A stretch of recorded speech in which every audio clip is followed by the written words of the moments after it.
Hi and welcome to Wambui in 2 minutes. Today I want to speak to you about desires. There are so many desires that we have, but mostly this is formed in 7 big areas. The one that I'm going to speak to you is desire number 3, and that is everyone has a desire to worship a God.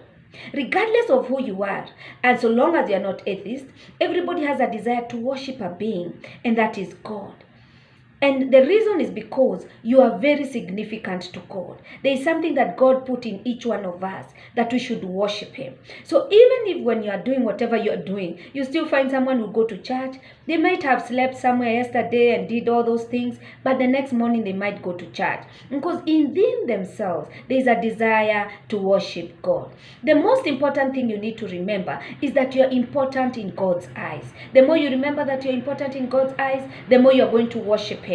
Then when you remember that He loves you, the more you are going to worship Him. You have to realize also who God is. When you want to worship God, you have to come to Him and ask Him, who is this God that we are worshiping? You cannot worship something you do not know.